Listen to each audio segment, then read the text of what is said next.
The badge hit the floor before anyone said a word. That was the first thing people remembered about that morning. Not the shouting, not the coffee that spilled across the front desk when the door swung open too hard. The badge, the way it skidded across the linoleum and came to rest against the toe of a work boot belonging to a man who had absolutely no idea what he had just done. His name was Denton Greer, no relation to anyone, a 16-year veteran of Mercy General Hospital's security division, the kind of man who had held the same job so long that he had confused tenure with authority. He was broad across the shoulders, slow to smile, and faster to speak than he ever was to think. He had a habit of standing near the main entrance with his arms crossed, surveying the lobby the way a landowner surveys a field. His field. That was how he thought about it. The man whose badge had hit the floor was named Nathaniel Cole. Nathaniel was 41 years old. He was wearing dark slacks, a gray button-down, no tie. He carried a leather messenger bag that had seen better days. The strap was worn thin at the buckle. The corners scuffed soft. He had driven 4 hours that morning from Baltimore. He had stopped once for coffee at a gas station outside Wilmington, and he had not finished it. He arrived at Mercy General at 7:52 in the morning, 8 minutes before the administrative offices were scheduled to open, and he stood at the front entrance reading the directory posted beside the door the same way anyone would on their first day somewhere new. He was not imposing. That was the thing people said afterward when they were trying to explain what happened. He was not loud. He was not aggressive. He was simply a man standing quietly in a hospital lobby, reading a directory on the first Monday of his new life. Denton Greer looked at him for approximately 4 seconds before deciding everything he needed to know. "Deliveries in the back," Greer said. Nathaniel turned. He looked at Greer with the patience of someone who had been looked at that way before, not with surprise, not with anger, just recognition. He said, "I'm not here for a delivery. I have a meeting in administration." "Administration doesn't open until 8, Greer said. "I know," Nathaniel said. "That's why I'm standing here." Something about that answer seemed to bother Greer more than anything else could have. A man who argues back can be argued with. A man who simply states a fact and then continues existing in the same space is harder to deal with.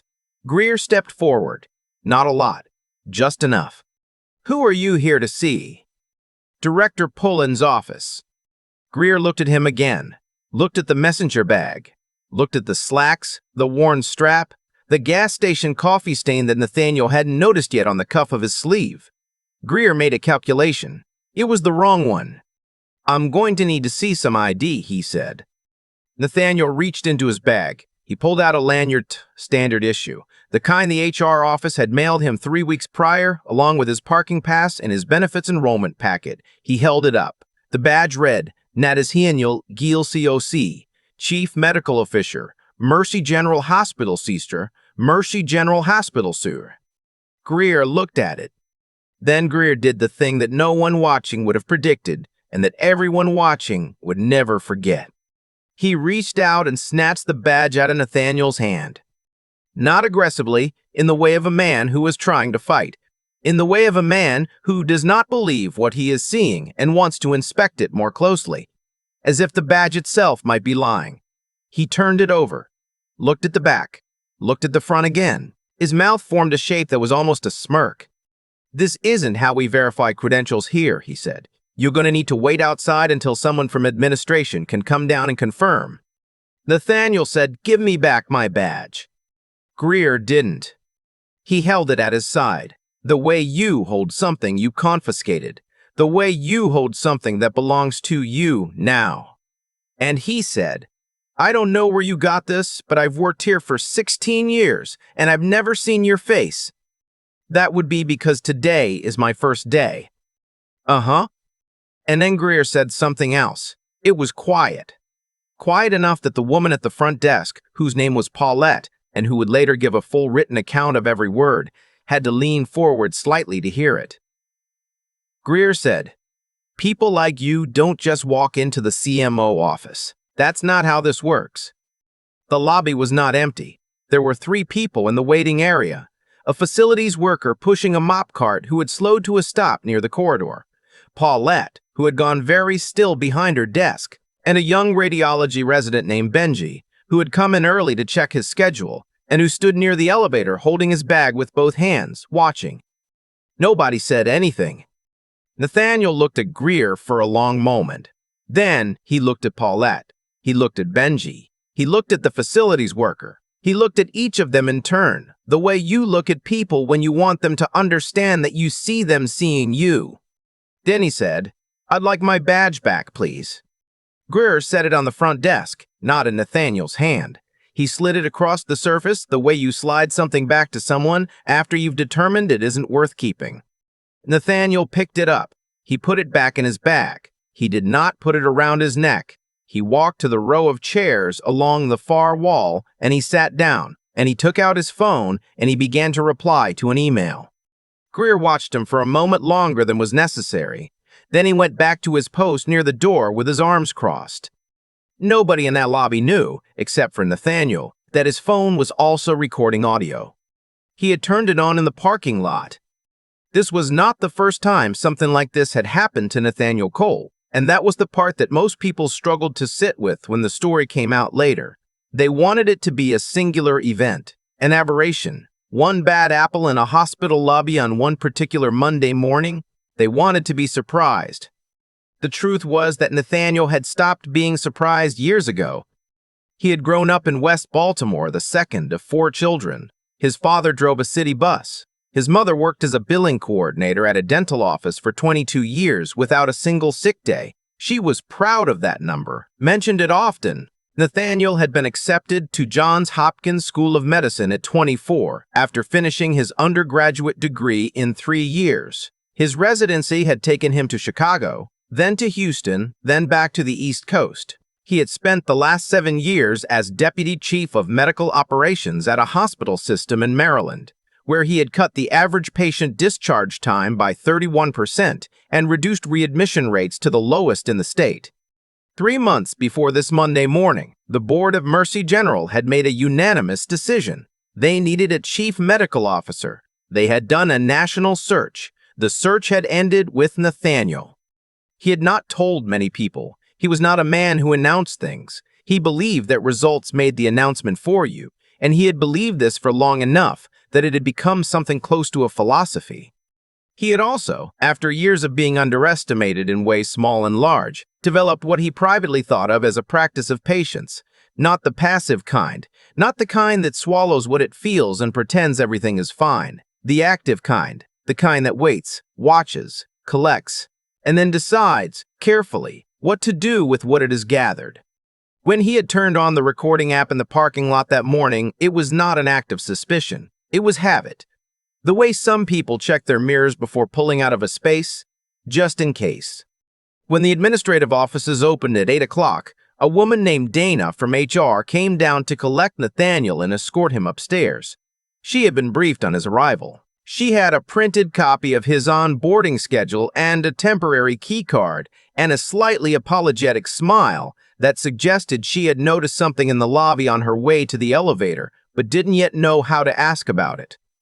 Nathaniel greeted her warmly. He asked her how long she had been with the hospital. She said 11 years. He said that was good. That was exactly the kind of institutional knowledge he was going to need. She relaxed a little.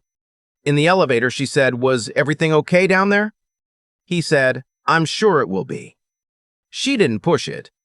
The first week at any new job is its own kind of test. You learn where the printer is, which conference room has the broken projector, who the informal power centers are, the people who don't have authority on an org chart but who have been there long enough that nothing happens without their knowing. Nathaniel was good at this kind of reading. He had always been good at it. It was the same skill that had made him effective as a physician before administration had pulled him away from the floor, the ability to walk into a room and understand, quickly, what was actually happening as opposed to what people were saying was happening.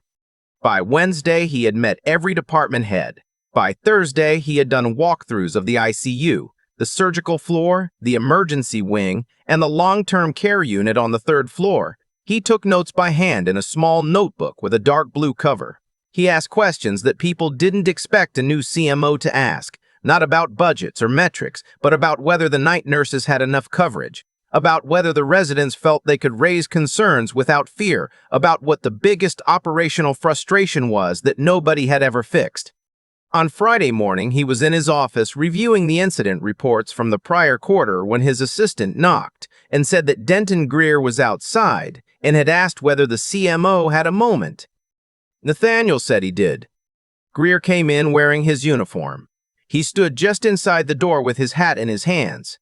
He had taken it off in the hallway, which was something. His jaw was set at the angle of a man who has been told by someone else that he needs to be somewhere and has decided that since he has to be there, he is going to be there on his own terms. He said, "I just wanted to come by and introduce myself. Denton Greer, security." Nathaniel said, "I know who you are, Denton." A pause. "I want to clear something up," Greer said. "About Monday. I was doing my job. Somebody comes in without proper notification, no escort scheduled. I'm going to verify. That's protocol."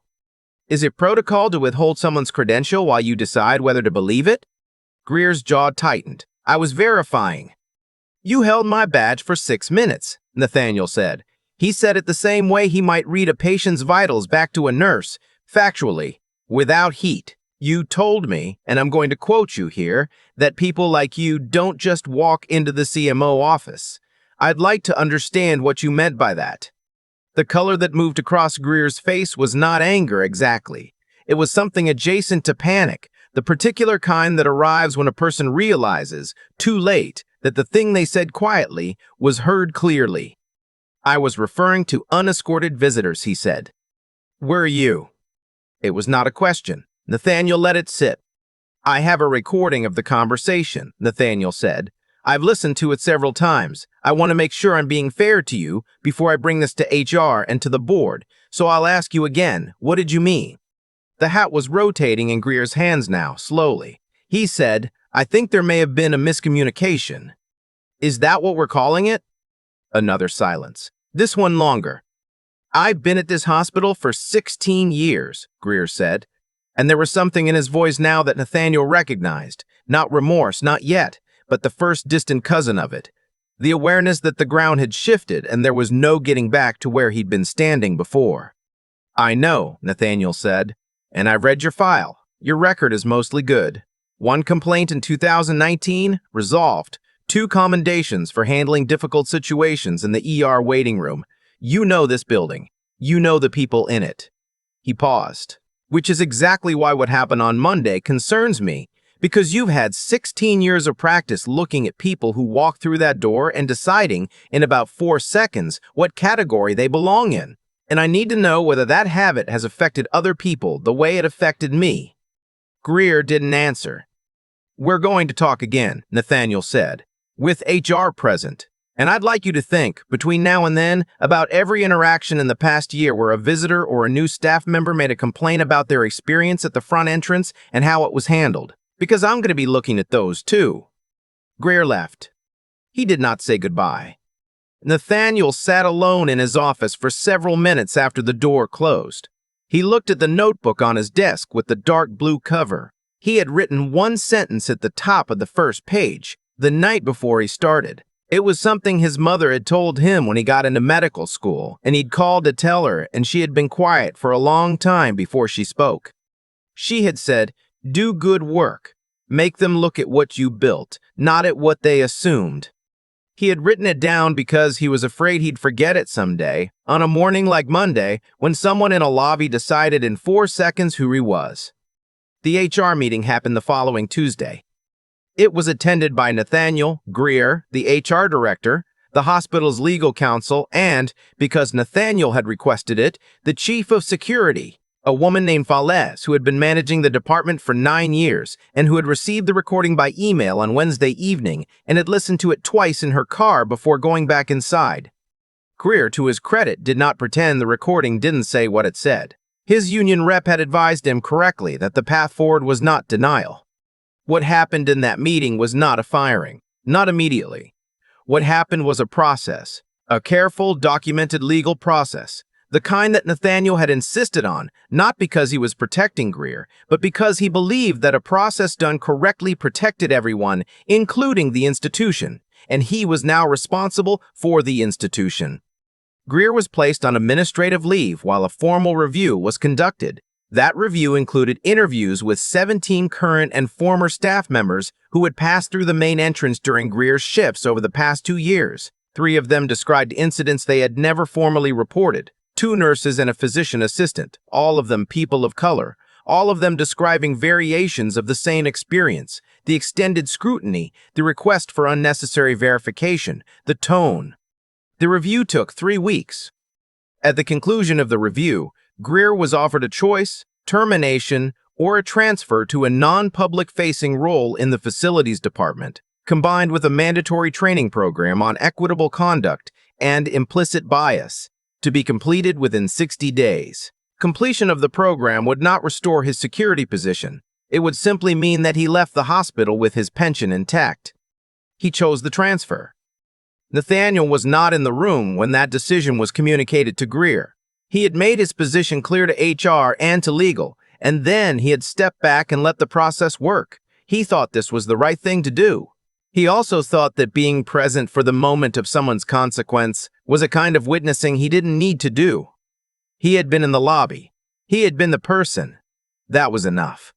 What changed at Mercy General after that was not dramatic. It did not announce itself. It came in the form of updated protocol, a new policy for credential verification at all entry points, printed clearly, distributed to all security and front desk staff, reviewed in a mandatory session that Nathaniel attended in person, and in which he spoke for approximately 4 minutes and took questions for 30. One of the security officers, a young woman who had started 8 months prior, raised her hand and asked whether the new policy meant they were supposed to just take everyone's word for who they were. Nathaniel said no. It meant they were supposed to apply the same level of scrutiny to everyone, not more for some, not less for others, the same, every time. She nodded. He asked if that made sense. She said yes. He said, "Good, because the goal isn't to make this building less safe.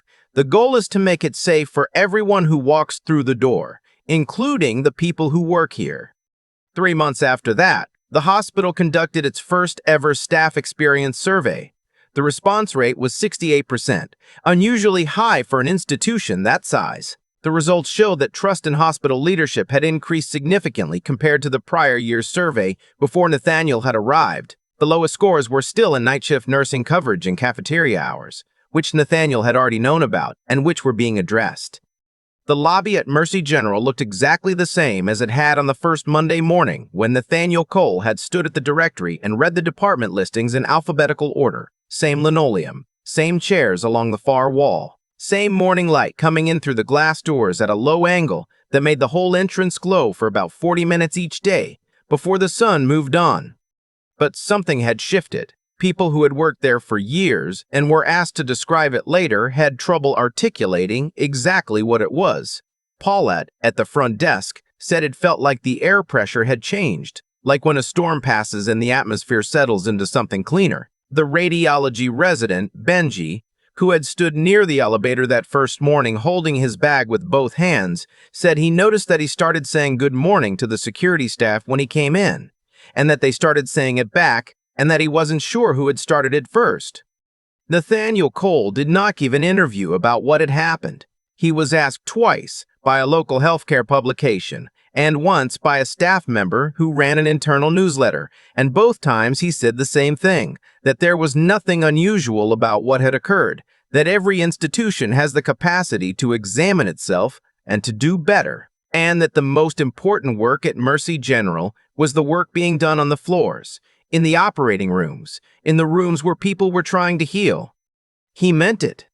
He was also, and this was known to very few people, in the habit of arriving 8 minutes early most mornings. He would come in through the main entrance. He would nod to whoever was working the desk. He would stop sometimes and look at the lobby, at the chairs, at the directory, at the light coming through the glass. He never did put the badge on the lanyard the way HR intended. He kept it in his messenger bag, in the front pocket, where his hand could find it quickly, just in case. There is a version of this story where Nathaniel Cole walks back out of that lobby on Monday morning, where the camera on his phone goes unnoticed and unreviewed, where 16 years of unchecked havoc continues for 17, 18, 20, where the nurses and the physician assistant keep their experiences in the category of things not worth reporting because nothing will change anyway. That version exists. It happens more than anyone wants to count. What made this version different was not that Nathaniel was the chief medical officer. It was not the recording, not the badge, not the board's unanimous decision. It was that he sat down in that chair against the far wall, and he replied to his email, and he waited, not because he was powerless, but because he was thinking, because he understood that the most durable kind of change is not the kind that comes from a single confrontation, but from a process that cannot be undone. He had learned that the way you learn most things that stay with you, slowly and at some cost. The badge hit the floor before anyone said a word. By the time it was over, a lot of other things had hit the floor too. Assumptions, habits, the comfortable fiction that 16 years of doing something a certain way makes it right. What do you think it takes, really takes, for a system to look at itself clearly? And what happens to the people who have to stand quietly in a lobby waiting while it decides whether it's ready to? I keep thinking about the badge hitting the floor. Not the confrontation, not the meeting with HR, not the review or the transfer or the updated protocol posted at every entrance. Just that sound, the small, flat crack of a credential skidding across linoleum, and the way Nathaniel didn't flinch, didn't reach for it immediately, just watched it land. I've thought about what it takes to do that. To stand in a lobby where someone has just decided who you are, where the people around you have gone quiet, where every instinct might be telling you to correct the record loudly and right now, and instead to sit down, open your phone, and reply to an email. That's not passivity. I want to be clear about that. What Nathaniel did wasn't swallowing his dignity. It was protecting it. There's a difference, and I think most of us have spent years learning to tell those two things apart. What I keep coming back to is this. The outcome of that story wasn't determined in the lobby. It was determined by everything Nathaniel had built before he walked through those doors. The years of work, the 31% reduction in discharge times, the residencies, the research, the small notebook with the dark blue cover. None of that was visible to Denton Greer in those 4 seconds of assessment. But all of it was real. And all of it was what made Nathaniel's patience possible. Not a surrender, but a strategy. That's the thing about integrity that I think gets misunderstood. People talk about it like it's a feeling, something you either have or don't. But watching a story like this, I think it's closer to a practice. It's built, quietly, across years of choosing the right thing when no one is watching, when there's no camera, no recording, no HR meeting waiting at the end of the week. Nathaniel turned on that recording app in the parking lot not because he planned a confrontation, but because he had lived long enough to understand that the truth needs a witness. And sometimes you have to be that witness yourself. And then there's the part that most people skip over. He didn't just pursue consequences. He built something. The survey, the updated protocol, the session where a young security officer raised her hand and asked a real question and got a real answer. He could have stopped at Greer's transfer and called it justice. Instead, he asked what the system needed in order to not produce another Greer. That's a different kind of intelligence. The kind that looks at a problem and refuses to be satisfied with punishing one person when the condition that created that person is still standing. I think about his mother's words a lot. Do good work. Make them look at what you built, not at what they assumed. That's not a passive instruction. That's a lifelong one. It requires the discipline to keep going on the mornings when the lobby is cold and someone has decided in 4 seconds that you don't belong, and to understand that the best answer to that assumption isn't an argument. It's the work, the steady, unglamorous, daily work of being exactly who you said you were. The badge ended up in his front pocket, not around his neck where it was supposed to go. I think he knew what he was doing.